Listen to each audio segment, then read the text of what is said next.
स्वागत है दोस्तों आपका हमारे चैनल पर। माँ की सीख और पुत्र की परख। एक व्यक्ति था, उसकी पत्नी का देहांत प्रसव के दौरान ही हो गया, परंतु किसी तरह बच्चा हो गया। छोटा बच्चा माँ के बिना कैसे संभाला जाएगा, ये एक बहुत ही चिंता का विषय हो गया। कई मित्रों व सगे संबंधियों के कहने पर उसने पुनः विवाह किया। बच्चे को नई माँ मिल गई। नई माँ बच्चे की देखभाल करने लगी। बच्चे को भी लगा जैसे उसकी माँ फिर से मिल गई। कुछ ही वर्षों में उस युवती को भी एक पुत्र हुआ और उसका ध्यान अपने नए बच्चे पर अधिक रहने लगा। धीरे धीरे उसकी दृष्टि में दोष आने लगा और वो पक्षपात से ग्रसित हो गई।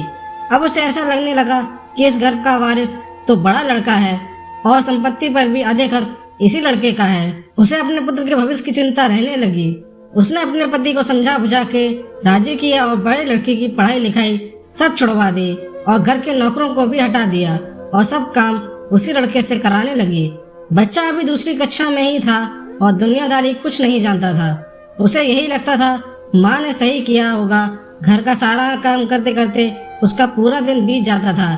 धीरे धीरे माँ ने उसे समझा दिया कि उसका असली कार्य अपने छोटे भाई की सेवा ही है और उसका छोटा भाई ही असली मालिक है।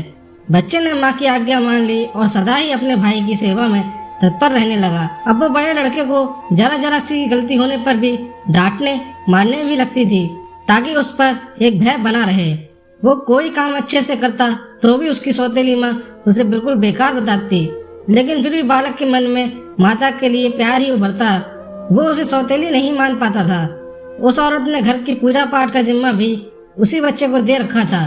अतः उस बालक की बुद्धि धीरे धीरे आध्यात्मिक होने लगी। जैसे जैसे वो बड़ा होने लगा उसे सच्चाई समझ में आने लगी, लेकिन वो अपना शब्द भगवान से ही कहकर संतोष कर लेता और उसका सारा दुख समाप्त हो जाता था। पिता का होना ही उसके लिए बहुत था, परंतु उसके पिता भी एक बीमारी में चल बसे और वो बिल्कुल अकेला हो गया। बस भगवान ही उसके रह गए। समय बीतने लगा और दोनों बच्चे बड़े हो गए। अब घर का सारा अधिकार सौतेली माँ के हाथ में था।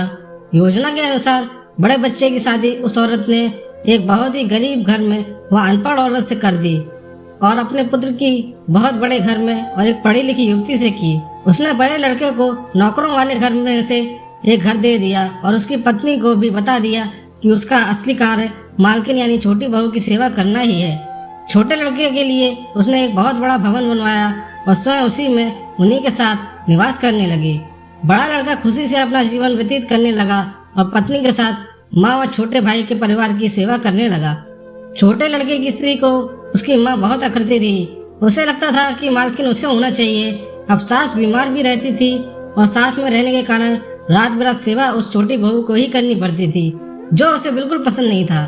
एक दिन पता चला कि सास को छूत की बीमारी हो गई है।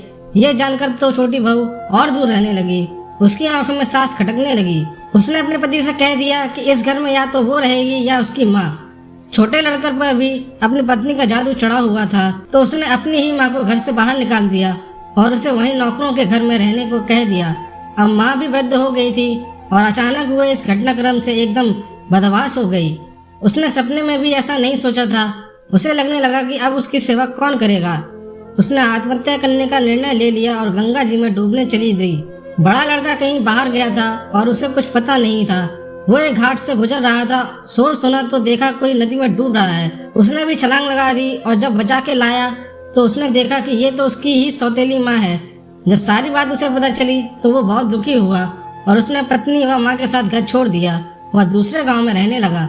उसने अपनी पत्नी के साथ माँ की बहुत सेवा की और वो ठीक हो गई। वो लोग अच्छे से जीवन बसर करने लगे। एक दिन उसकी माँ से बड़ी बहू ने पूछा, माँ मुझे कुछ शिक्षा दे दो। तो सास की आंखों में आंसू भर आए। उसने मात्र इतना कहा कि बेटी तुम्हारा पति तो भगवान के समान है, शिक्षा तुम्हें उसी से ही लेनी चाहिए। मैं तो इतना ही कहूँगी, किसी को भी पराया नहीं समझना चाहिए और जीवन में किसी के साथ इतना बुरा मत करना कि जब वो तुम्हारे साथ फिर भी भलाई करे तुम्हारी आत्मा को गवारा ना हो। आपको ये कहानी कैसी लगी कमेंट करके हमें जरूर बताएं। अगर आपको ये कहानी पसंद आई तो अपने दोस्तों के साथ भी शेयर करें। चैनल पर नए हैं तो चैनल को सब्सक्राइब जरूर करें। कहानी सुनने के लिए आप सभी का बहुत बहुत धन्यवाद।